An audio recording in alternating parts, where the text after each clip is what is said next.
Hello friends, कैसे हैं आप सभी। उम्मीद करता हूँ आप सभी बहुत अच्छे होंगे। जैसा आप सभी जानते हैं कि सीडीपी की जो हमारी लास्ट क्लास थी उसमें हमने सांख्यिकी टॉपिक पढ़ा था कि सांख्यिकी किसे कहते हैं, इसे इंग्लिश में क्या कहते हैं, इसकी उत्पत्ति लैटिन भाषा की किस शब्द से हुई है। फिर हमने ये भी जाना कि इसकी उत्पत्ति इटालियन भाषा की किस शब्द से हुई है और जर्मन भाषा की किस शब्द से हुई। सांख्यिकी का पिता किसे कहा जाता है और केंद्रीय जो प्रवृत्ति होती है उसको कितने प्रकार होते हैं वो हमने जाने। जिसमें हमने मीन मीडियन मोड के बारे में पढ़ा था, किस तरीके से जो क्वेश्चन थे वो सॉल्व करते हैं। स्तंभाकृति किसे कहते हैं ये हमने जाना था। तो इतनी सारी चीज़ें हम लास्ट वीडियो में डिस्कस कर चुके थे। आज के वीडियो में हम छोटे छोटे जो टॉपिक हैं उन्हें कवर करेंगे, जो शिक्षण से संबंधित हैं। उन टॉपिक्स को हम इस वीडियो में देखेंगे। तो चलिए स्टार्ट कर लेते हैं। सबसे पहले हम जान लेते हैं कि शिक्षा किसे कहते हैं। तो देखिए, शिक्षा आप सभी को पता है कि शिक्षा किसे कहते हैं। तो शिक्षा जो शब्द है वो शिक्ष धातु में आप प्रत्यय लगाने से बना है, जिसका अर्थ होता है सीखना या सिखाना। हम पहले भी पढ़ चुके हैं फर्स्ट सेमेस्टर में ये चीज़ें शिक्षण अधिगम में कि शिक्षा शब्द क्या है, शिक्ष धातु में आप प्रत्यय लगाने से बना है, जिसका अर्थ क्या होता है सीखना या सिखाना। इंपॉर्टेंट इसमें क्या है कि एजुकेशन जो शब्द है लैटिन भाषा के एजुकेटम से लिया गया है, जिसका अर्थ क्या होता है अंदर से आगे बढ़ना। तो ये चीज़ पूछी जा सकती है कि जो एजुकेशन शब्द है वो लैटिन भाषा के किस शब्द से बना है, तो एडुकेटम से बना हुआ है। और इसका अर्थ क्या होता है एजुकेशन का है, तो इसका अर्थ होता है अंदर से आगे बढ़ना। ठीक है, तो तीन शब्द थे, एजुकेटम, एडुकेयर, एडुशेयर, इन तीनों से मिलकर ये बना था, जिसमें इसका अर्थ होता है अंदर से आगे बढ़ना। कुछ डेफिनेशन जो इंपॉर्टेंट थी शिक्षा से संबंधित, उसमें दो ही डेफिनेशन है जो सबसे ज़्यादा पूछी जाती हैं। पहली महात्मा गांधी के अनुसार और दूसरी अरस्तु के अनुसार, सबसे ज़्यादा यही पूछी जाती हैं। तो महात्मा गांधी के अनुसार क्या था कि शिक्षा से मेरा अभिप्राय बालक तथा मनुष्य के शरीर, मस्तिष्क एवं आत्मा के सर्वांगीण एवं सर्वोत्तम विकास से। तो मैंने आपको बताया था जहां भी आपको आत्मा देखने को मिल जाए डेफिनेशन में, तो ज्यादातर चांस ये रहते हैं कि वो महात्मा गांधी की होगी, क्योंकि इन्होंने जितनी भी डेफिनेशन दी उसमें आत्मा शब्द का यूज किया है। तो याद रखना, इन्होंने शिक्षा के बारे में कहा कि शिक्षा से मेरा अभिप्राय बालक तथा मनुष्य के शरीर, मस्तिष्क तथा आत्मा के सर्वांगीण एवं सर्वोत्तम विकास से है। ठीक है, तो ये डेफिनेशन महात्मा गांधी के अनुसार है। दूसरी अरस्तु के अनुसार क्या है, अरस्तु ने कहा कि स्वस्थ शरीर में स्वस्थ मस्तिष्क का निर्माण करना ही शिक्षा है। तो इन्होंने शिक्षा के बारे में कहा कि शिक्षा स्वस्थ शरीर में स्वस्थ मस्तिष्क का निर्माण करती है। ठीक है, दोनों तरीके से याद कर लेना कि शिक्षा क्या है कि शिक्षा जो है स्वस्थ शरीर में स्वस्थ मस्तिष्क का निर्माण करती है। ये अरस्तु ने कहा था शिक्षा के बारे में। तो दो डेफिनेशन याद रखना, आत्मा आ जाए महात्मा गांधी की है, स्वस्थ शरीर या स्वस्थ मस्तिष्क आ जाए समझ लेना अरस्तु की है। अब हम बात कर लेते हैं शिक्षण की। शिक्षण को इंग्लिश में टीचिंग कहते हैं। शिक्षण का अर्थ है सीख देना, सिखाना या ज्ञान देना। शिक्षण का अर्थ क्या हो जाएगा, सीख देना, सिखाना या ज्ञान देना। शिक्षण एक प्रक्रिया है जिसमें एक व्यक्ति द्वारा दूसरे व्यक्ति को ज्ञान प्रदान किया जाता है। तो ये आप सभी जानते हैं कि शिक्षण क्या होगा, जिसमें एक व्यक्ति दूसरे व्यक्ति को ज्ञान दे तो वो शिक्षण कहलाता है।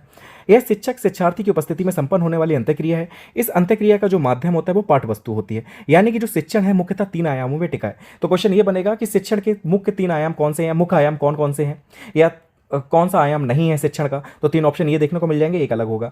ठीक है, तो याद रखना कि शिक्षण के तीन आयाम हैं, शिक्षक, शिक्षार्थी और पाठ्यक्रम, टीचर, स्टूडेंट और सिलेबस। ठीक है, ये तीन चीज़ें जो है वो क्या है, शिक्षण के तीन आयाम हैं। यह हम कह सकते हैं कि मुख्य रूप से तीन घटक हैं शिक्षण के, पहला शिक्षक, दूसरा शिक्षार्थी और तीसरा पाठ्यक्रम। ठीक है, ये तीन है।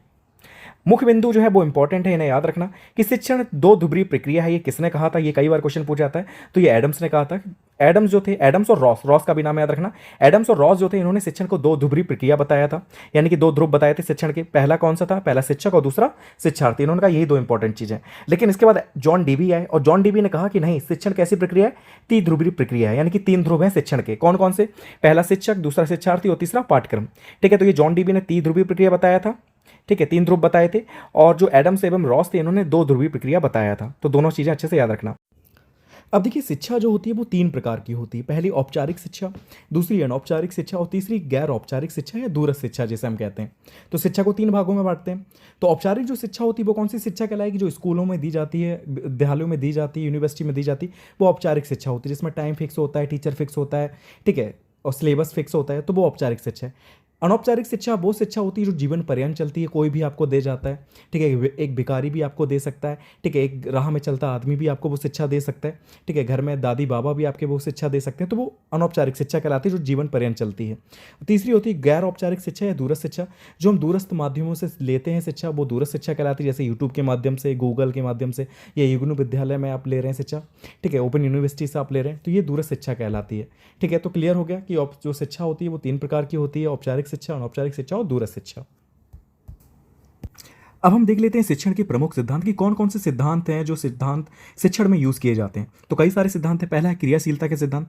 इसके अनुसार क्या होता है कि बच्चों को आपको क्या करना है कि करके सीखने का अवसर देना है, कि वो बच्चे अगर करके सीखते हैं चीज़ों को तो वो अच्छे से सीखते हैं चीज़ों को। तो भाई ये प्रेरणा का सिद्धांत क्या है कि बच्चों को मोटिवेट करना है। जब बच्चे मोटिवेट होते हैं तो जो पढ़ाना होता है वो सक्सेसफुल होता है। तीसरा रुचि का सिद्धांत कि हमें ऐसी चीज़ों को बढ़ाना है कि बच्चों के अंदर उस टॉपिक को लेकर रुचि क्रिएट हो। रुचि क्रिएट होगी तो बच्चे अच्छे से सीखेंगे चीज़ों को, और शिक्षण जो होगा वो प्रभावशाली होगा। फिर है नियोजन का सिद्धांत। नियोजन का सिद्धांत ये कहता है कि आपको प्लानिंग के साथ बच्चों को पढ़ाना चाहिए। आप प्लानिंग करके बच्चों को पढ़ाएंगे तो वो पढ़ाना जो होगा वो सक्सेसफुल होगा। फिर निश्चित उद्देश्यों का सिद्धांत। आप जो बच्चों को पढ़ा रहे हैं उसका एक उद्देश्य होता है, शिक्षण का भी उद्देश्य होता है, बच्चों का भी कुछ उद्देश्य होगा कि उस पाठ से वो क्या सीखेंगे। तो दोनों के जो उद्देश्य हैं वो क्लियर होने चाहिए, तभी जो शिक्षण होता है वो प्रभावशाली होगा। फिर है चयन का सिद्धांत कि आपको क्या करना है, कहता है कि आप अपने विषय वस्तु को और विषय को कई भागों में डिवाइड कर लें। फिर आप ये सोचें कि किस टॉपिक को कितना ज़्यादा टाइम देना है, किस टॉपिक को कितना कम टाइम देना। तो जितना अच्छा आपका चयन का सिद्धांत चयन करेंगे उतना ही अच्छा आपका शिक्षण रहेगा। ठीक है। अब दूसरा है कि वैयक्तिक भिन्नता का सिद्धांत। वैयक्तिक भिन्नता का सिद्धांत ये कहता है कि सभी बच्चे अलग अलग है, तो सभी के लिए आपको अलग अलग तरीके से प्लानिंग करनी, कैसे बच्चा कौन सा सीख रहा है, किस तरीके से कौन सा बच्चा सीख रहा है, तो उस तरीके से ही बच्चे को सिखाना है ताकि शिक्षण जो है आपका प्रभावशाली हो। आवृत्ति का सिद्धांत क्या कहता है? आवृत्ति का सिद्धांत ये कहता है कि आप जो भी बच्चों को पढ़ा रहे हैं उसे दोहराने के लिए बच्चों से कहें, गृह कार्य में वो चीज़ दें, ताकि बच्चों के सामने जब वो बार बार आवृत्ति होगी, उसकी बार बार चीज़ें आएंगी, तो बच्चे जो पढ़ेंगे उस चीज़ को, जो उनका ज्ञान होगा वो स्थायी होगा। ठीक है। तो उससे क्या होगा, आपका जो शिक्षण होगा वो प्रभावशाली होगा। फिर है आपका नेक्स्ट कि लोकतांत्रिक का सिद्धांत। लोकतांत्रिक सिद्धांत ये कहता है कि बच्चों को सभी को अवसर आपको देना है समान रूप से। ठीक है। ऐसा नहीं करना किसी एक ही बच्चे से आप पूछते जा रहे हैं, दूसरे को छोड़ दे रहे हैं, तो सभी को आपको समान अवसर देने हैं। ठीक है। यही लोकतांत्रिक का सिद्धांत कहलाता है, लोकतांत्रिक सिद्धांत कहलाता है। फिर निर्माण एवं मनोरंजन का सिद्धांत कि आपको क्या करना कि नई नई एक्टिविटीज़ के माध्यम से बच्चों को सिखाना, ताकि उनका मनोरंजन भी होता रहे। अगर मनोरंजन के साथ बच्चे पढ़ेंगे तो वो अच्छे से पढ़ेंगे, चीज़ों को इंटरेस्ट लेंगे उसमें, तो आपका जो शिक्षण होगा वो प्रभावशाली होगा। फिर विभाजन का सिद्धांत की चीज़ों को डिवाइड कर करके पढ़ाएं। ठीक है। कौन सी चीज़ कितनी इंपॉर्टेंट है उस पर ज़्यादा टाइम देना, वही चीज़ है। ठीक है। तो ये विभाजन का सिद्धांत है। तो बस सारे सिद्धांत थोड़े थोड़े से बस मैंने आपको बता दिए ताकि आपको क्लियर हो जाए कि इसमें क्या है सिद्धांतों में। अब देखिए इंपॉर्टेंट जो पॉइंट है ये एग्जाम के पर्सपेक्टिव से बहुत इंपॉर्टेंट है आपके लिए, तो इसे अच्छे से देख लेना कि करके सीखना जो है वो क्रियाशीलता का मुख्य आधार है। ठीक है। पूछ लिया जाएगा कि क्रियाशीलता का मुख्य आधार क्या है, करके सीखना और किसी के माध्यम से सीखना, ये सारी चीज़ें ऑप्शन में आपको मिलेंगी।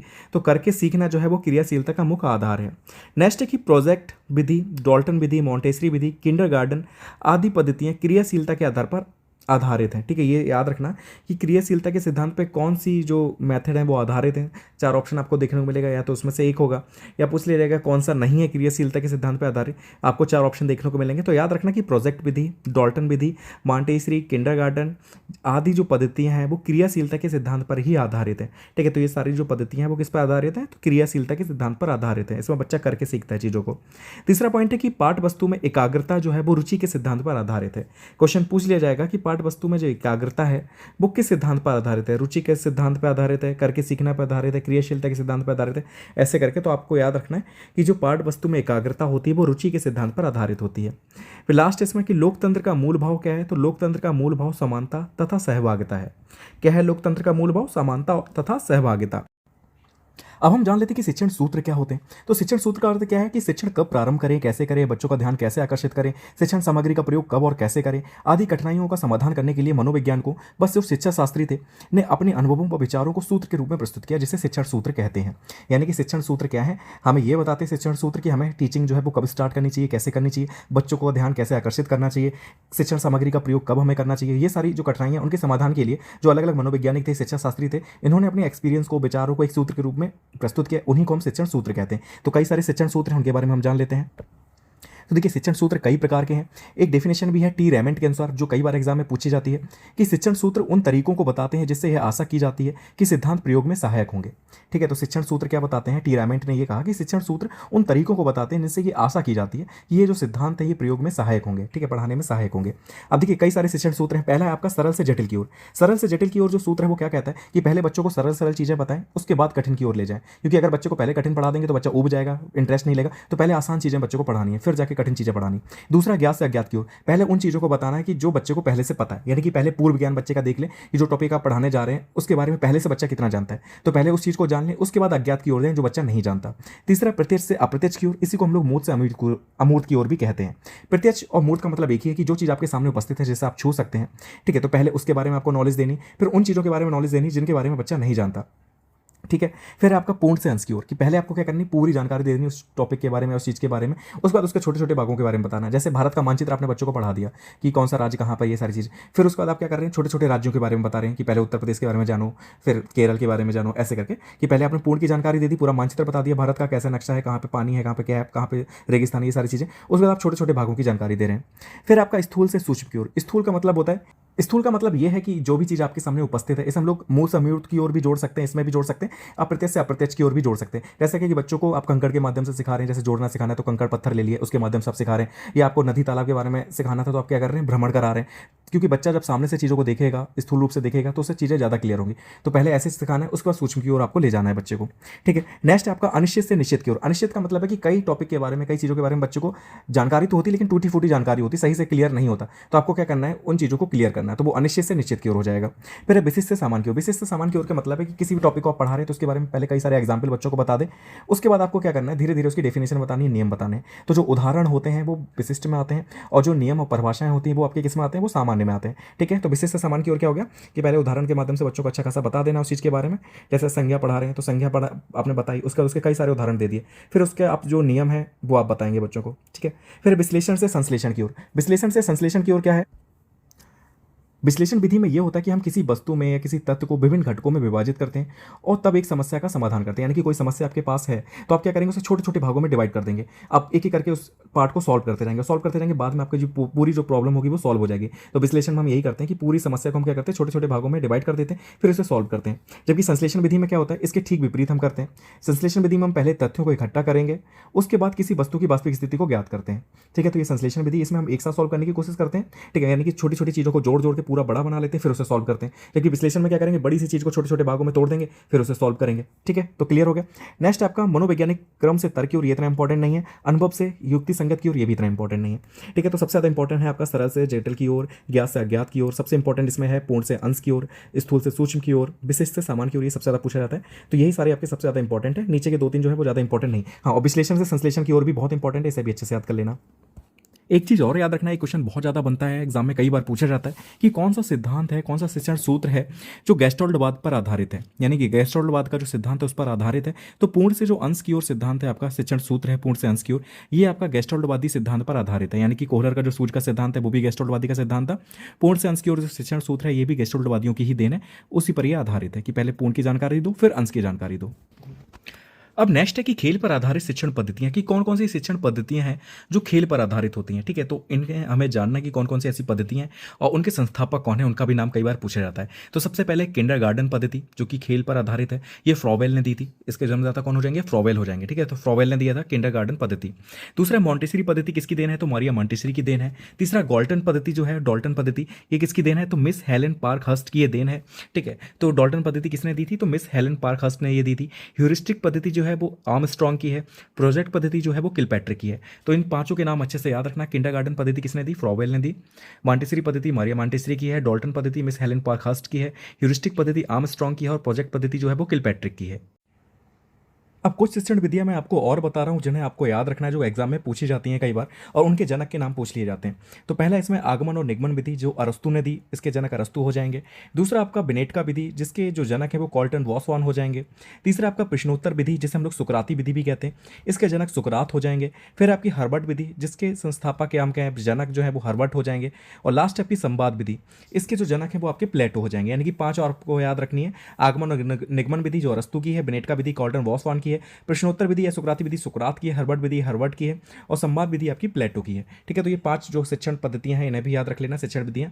ठीक है। और इनके जनक के नाम भी आपको याद रखना। अब आप स्क्रीन पर देख रहे हैं माइक्रो टीचिंग की साइकिल, यानी कि सूक्ष्म शिक्षण की साइकिल। इससे रिलेटेड क्वेश्चन हर बार एग्जाम में पूछा जाता है, कोई ना कोई क्वेश्चन जरूर पूछ लिया जाएगा कि सूक्ष्म शिक्षण जो है इसके जनक कौन है, या पूछ लिया जाएगा कि सूक्ष्म शिक्षण में चरण पूछ लिया जाएगा कि सबसे पहले पाठ्य योजना है, उसका चौथा चरण क्या होगा, उसका तीसरा चरण क्या होगा। इससे रिलेटेड क्वेश्चन जरूर बनता है। ठीक है। और कितने मिनट की होती है सूक्ष्म शिक्षण, तो ये सारी चीज़ें रहती हैं। तो सबसे पहले हम लोग जान लेते हैं कि सूक्ष्म शिक्षण का जनक किसे कहा जाता है। तो A.W. एलन को सूक्ष्म शिक्षण का जनक कहा जाता है। तो एग्जाम में अगर पूछा जाए तो लिख देना कि A.W. एलन जो है वो सूक्ष्म शिक्षण यानी कि माइक्रो टीचिंग के जनक हैं। अब होता क्या है इस साइकिल में, सबसे पहले हम पाठ योजना बनाते हैं। सूक्ष्म शिक्षण जब भी हम करेंगे सबसे पहले पाठ योजना बनाएंगे यानी कि लेसन प्लान बनाएंगे। उसके बाद हम शिक्षण करेंगे यानी कि टीचिंग करेंगे। उसके बाद उसकी प्रतिपुष्टि हमें मिलेगी यानी कि फीडबैक हमें मिलेगा। फीडबैक मिलने के बाद हम पुनः योजना बनाएंगे, जो भी हमने गलतियां करी, जो भी दिक्कतें रहीं उसे हम ठीक करेंगे पुनः योजना बनाकर, यानी कि रीलेशन प्लानिंग हो जाएगी इसमें। उसके बाद हम पुनः शिक्षण करेंगे यानी कि रीटीचिंग करेंगे, फिर से पढ़ाएंगे। उसके बाद हम पुनः फीडबैक लेंगे यानी कि रीफीडबैक हो जाएगा। और उसके बाद लास्ट में फिर से आपका पाठ योजना स्टार्ट हो जाएगी। तो ये होता है आपका पूरा क्या लेशन जो सूक्ष्म शिक्षण है उसका साइकिल। ठीक है, तो इसे अच्छे से याद रखना। और सूक्ष्म शिक्षण कितने मिनट का होता है? तो 36 मिनट का होता है। ये चीज़ याद रखना। ये एग्जाम में कई बार पूछा गया है एग्जाम में कि सूक्ष्म शिक्षण का समय कितना रहता है? तो 36 मिनट रहता है। इसमें हम लोग सबसे पहले लेशन प्लान बनाएंगे, फिर टीचिंग करेंगे, फिर फीडबैक लेंगे, फिर पुनः योजना बनाएंगे, पुनः शिक्षण करेंगे, पुनः प्रतिपुष्टि यानी कि पुनः फीडबैक लेंगे। ठीक है, और फिर पाठ योजना आ जाएगा। तो ये जो साइकिल अच्छे से याद रखना है इसे। अब ये क्वेश्चन भी आपको याद रखना है कि छात्रों की पूर्व ज्ञान की जानकारी लेने हेतु प्रयुक्त शिक्षण कौशल है, यानी कि किस शिक्षण कौशल का यूज़ करते हैं छात्रों की पूर्व की जानकारी लेने के लिए, यानी कि पहले से उसे कितना ज्ञान है उस चीज़ के बारे में, तो उसकी हमें जानकारी लेनी, तो हम कौन से शिक्षण कौशल का यूज़ करेंगे? तो इसका सही आंसर हो जाएगा प्रस्तावना कौशल। तो याद रखना कि प्रस्तावना कौशल के जरिए छात्रों की पूर्व ज्ञान की जानकारी ली जाती है। अब हम बात कर लेते हैं शिक्षण सहायक सामग्री की। तो इसके बारे में तो आप जानते होंगे कि शिक्षण सहायक सामग्री क्या होती है, यानी कि ऐसी सामग्री जो शिक्षण को थोड़ा प्रभावशाली बनाए, थोड़ा रुचिकर बनाए, बच्चों को हेल्प मिले उस चीज़ से, पढ़ने में आसानी हो, उनको मजा आए। ठीक है, तो ऐसी सामग्री क्या कहलाएगी? शिक्षण सहायक सामग्री कहलाएगी। तो देखिए, शिक्षण सहायक सामग्री जो होती है उसे कई भागों में बांटा गया है। इंद्रियों के आधार पर उसे 3 भागों में बांटा गया, दृश्य सामग्री, श्रव्य सामग्री और श्रव्य दृश्य सामग्री। तो इन्हीं के बारे में हमें जानना है। क्वेश्चन पूछ लिया जाता है कि जो ब्लैक बोर्ड है आपका वो किस तरीके की सामग्री है, किस प्रकार की शिक्षण सहायक सामग्री है। या पूछ लिया जाएगा कि जो ग्लोब है आपका वो किस प्रकार की शिक्षण सहायक सामग्री है, तो आपको बताना होता है। ठीक है, कि दृश्य सामग्री है, श्रव्य सामग्री है, दृश्य श्रव्य दोनों है। ठीक है, तो हम जान लेते हैं कि कौन सी सामग्री कैसी है। तो इंद्रियों के आधार पर पहले हमने 3 भागों में बांटा है। तो दृश्य सामग्री की हम बात करेंगे, विजुअल एड्स की बात करेंगे, तो वे उपकरण जिन्हें केवल आंखों का उपयोग किया जाता है, यानी कि आंखों के उपयोग द्वारा हम सिर्फ उन्हें देख सकते हैं, तो ऐसी सामग्री दृश्य सामग्री कहलाती है। ठीक है, जिसमें हम सिर्फ आंखों का यूज़ करते हैं, कानों का कोई भी यूज़ नहीं होता उसमें, आंखों का यूज़ हो रहा है, तो दृश्य सामग्री है। जैसे मॉडल हुआ, आप देखते ही तो हैं, चित्र हुआ आप देख ही सकते हैं, चार्ट हुआ, श्यामपट हुआ यानी कि ब्लैक बोर्ड आपका, ग्राफ हुआ, मानचित्र हुआ, बुलेटिन बोर्ड हुआ, ठीक है, कार्टून हुआ, इन सबको आप सिर्फ देख सकते हैं, सुन नहीं सकते, तो ये सारे दृश्य सामग्री में आ जाएंगे। ठीक है, तो याद रखना कि आपका जो ब्लैक बोर्ड है वो दृश्य सामग्री में आएगा। दूसरा है आपका श्रव्य सामग्री। श्रव्य सामग्री वो होती है सामग्री जिसमें आप सिर्फ सुन सकते हैं, कानों का जिसमें यूज होता है। इसमें आपका रेडियो आ जाएगा, रेडियो में आप दिखाई तो कुछ नहीं पड़ता, सिर्फ सुन सकते हैं। ग्रामोफोन हो गया, टेप रिकॉर्डर हो गया, ये ऐसी सामग्री है जिसे आप सिर्फ सुन सकते हैं, सुनकर ही आपको क्या करना है, उसके ऊपर से चीज़ों को सीखना है। तो ये शिक्षण सहायक सामग्री में श्रव्य सामग्री में आ जाएगा। फिर है आपका श्रव्य दृश्य सामग्री, यानी कि ऑडियो विजुअल एड्स, यानी कि जिसमें सुन भी सकते हैं देख भी सकते हैं। ठीक है, तो वे उपकरण जिसमें आंख व कान दोनों का उपयोग किया जाता है, जैसे चलचित्र यानी कि टीवी जो आप देख रहे हैं, Doordarshan, TV, computer, role play, video cassettes आदि, तो ये श्रव्य दृश्य सामग्री दोनों में आ जाएगा। कंप्यूटर भी इसमें आ जाएगा क्योंकि कंप्यूटर में आप सुन भी सकते हैं और देख भी सकते हैं। तो याद रखना कि Doordarshan, TV, computer, role play, video cassette, ये सारे किस में आ जाते हैं? श्रव्य दृश्य सामग्री में आ जाएंगे। और आपका ब्लैक बोर्ड जो है वो आपका दृश्य सामग्री में आ जाएगा। ग्रामोफोन, टेप रिकॉर्डर, रेडियो जो है आपका श्रव्य सामग्री में आ जाएगा। फिर उपलब्धता के आधार पर भी बांटा गया। उपलब्धता के आधार पर जैसे उपलब्ध हो जाए आपको, तो अध्यापकों तथा बालकों द्वारा जो निर्मित सामग्री वो खुद जो बनाते हैं वो आ जाएगा। बाजार से आप सामग्री खरीद सकते हैं। प्रकृति से आपको कई सारी चीज़ें प्राप्त हो जाती हैं, जैसे बीज हो गया, रेत हो गया, पत्तियां हो गई, ये सारी। विभाग द्वारा प्रदत्त सामग्री, जो विभाग होता है उत्तर प्रदेश का या आप जिस भी राज्य में रह रहे हैं उसका, ठीक है, या शिक्षा विभाग है जो आपको सामग्री दे रहा है, जैसे ऑपरेशन ब्लैक बोर्ड के तहत आपको गणित किट देना, विज्ञान किट देना, ये सारी चीज़ें, तो ये सारे हो जाएंगे। ठीक है, तो बस आपको इतना याद रखना कि कौन सी दृश्य सामग्री, कौन सी श्रव्य और कौन सी दृश्य श्रव्य दोनों में आ जाएगी। अब इस वीडियो में जो हमारा लास्ट टॉपिक रहेगा वो रहेगा आपका संप्रेषण यानी कि कम्युनिकेशन। तो इससे भी क्वेश्चन पूछ लिए जाते हैं कि कम्युनिकेशन में आपका कौन कौन सा प्रकार रहता है, ठीक है, इसकी उत्पत्ति किस भाषा से हुई है, ये सारे क्वेश्चन बन सकते हैं। तो संप्रेषण शब्द की जो उत्पत्ति है वो लैटिन भाषा की कम्युनिस्ट शब्द से हुई है, जिसका अर्थ होता है कॉमन। ठीक है, तो संप्रेषण शब्द की अगर हम बात करें इसकी उत्पत्ति किससे हुई, तो लैटिन भाषा के कम्युनिस्ट शब्द से इसकी उत्पत्ति हुई है, जिसका अर्थ होता है कॉमन। संप्रेषण एक ऐसी प्रक्रिया है जिसके द्वारा व्यक्ति अपने भावों को साझा करते हैं, अर्थात अपनी सूचनाओं को आदान प्रदान करते हैं। तो संप्रेषण का मतलब यही है कि सूचनाओं का आदान प्रदान करना। ठीक है, एक व्यक्ति अपनी सूचना को भेजता है, दूसरा उसे समझता है, फिर अपना फीडबैक देता है। तो यही हो गया कि संप्रेषण वह प्रक्रिया है जिसके द्वारा 2 या 2 से अधिक व्यक्ति अपने भावों, विचारों एवं संदेशों का आदान प्रदान करते हैं। तो इतना सा आपको याद रखना है। अब दूसरी जो इंपॉर्टेंट चीज़ है इसमें वो है आपका संप्रेषण की प्रक्रिया एवं तत्व, कि संप्रेषण की प्रक्रिया में कौन कौन सी चीज़ें आ जाएंगी या तत्व कौन कौन से होते हैं। तो सबसे पहले प्रेषक होता है। प्रेषक का मतलब है कि जो अपना संदेश भेजना चाहता है। जैसे आप किसी को मैसेज भेज रहे हैं तो यहाँ पर आप संप्रेषक हो जाएंगे, ठीक है, कम्युनिकेटर हो जाएंगे। आपने एक संदेश लिखा, जैसे अपने अपने दोस्त को भेज रहे हैं व्हाट्सअप के माध्यम से, ठीक है, तो आप क्या हो गए, प्रेषक हो गए। आपने संदेश लिखा और संदेश को किसी माध्यम से भेजा, जैसे व्हाट्सअप के माध्यम से भेज रहे हैं तो मीडिया या माध्यम क्या हो जाएगा, आपका व्हाट्सअप हो जाएगा। अब आपके दोस्त को वो मैसेज मिल गया तो वो क्या होगा, वो ग्राही कहलाएगा या अचीवर कहलाएगा। अब वो क्या करेगा, वो आपको फीडबैक देगा, यानी कि उस आपके जो मैसेज था उसका आंसर देगा, तो वो फीडबैक जो है वो आपके पास वापस आएगा। तो यही प्रक्रिया होती है, सबसे पहले प्रेषक आएगा, फिर संदेश, फिर एक माध्यम होगा, उसका माध्यम से ग्राही को पहुंचेगा, ग्राही से प्रतिपुष्टि मिलेगी, ठीक है। तो ये प्रक्रिया चलती है, यही इसके तत्व हो जाते हैं। अब देखिए संप्रेषण जो होता है वो दो प्रकार का होता है, पहला शाब्दिक और दूसरा अशाब्दिक, ठीक है। शाब्दिक में आपके दो हो जाते हैं, मौखिक और लिखित, ठीक है। मौखिक रूप से आप चीज़ों को बोल रहे हैं, बता रहे हैं, या लिखित रूप से अपने मैसेज को भेज रहे हैं। अशाब्दिक में कई चीज़ें आ जाती हैं, जैसे वाणी संकेत, कि आप संकेतों के माध्यम से बातों को रख रहे हैं, या स्पर्श संपर्क करके आप अपनी बातों को बता रहे हैं, या चक्षु संपर्क यानी कि आंखों इशारों से कोई चीज़ बता रहे हैं, या मुख मुद्रा यानी कि मुंह बनाकर आप दिखा रहे हैं, ठीक है। तो ये अशाब्दिक में आ जाता है, ठीक है। तो शाब्दिक में क्या है कि अपने विचार हमेशा दूसरों के सामने या भाव को प्रकट करने के लिए भाषा का प्रयोग करेंगे, जो शाब्दिक संप्रेषण होगा। मौखिक और लिखित, मौखिक में होगा कि इसमें आप मौखिक रूप से विचारों, भावों, सूचनाओं का आदान प्रदान किया जाता है, यानी कि बोलकर चर्चा करके अपनी बातों को रखेंगे आप। लिखित में होता है कि लिखित रूप से आप चीज़ों को बताएंगे, ठीक है। बस लिखने में आप कहानी लिख सकते हैं, निबंध लेखन, ये सारी चीज़ें आ जाएगी, पत्र लेखन, इसके माध्यम से अपनी बात को बता सकते हैं। बस इसमें जो भाषा होगी वो सरल और स्पष्ट होनी चाहिए। अशाब्दिक की बात करें तो इसमें भाषा का कोई भी प्रयोग नहीं किया जाता। इसे तीन भागों में बांटा गया। पहला वाणी संचार। वाणी संचार में क्या है, ये संचार में विचारों, भावों की अभिव्यक्ति को छोटे छोटे समूह में आमने सामने रहकर वाणी द्वारा किया जाता है, जैसे चीखना, चिल्लाना, ये सारा है ना, वो वाणी में आ जाएगा।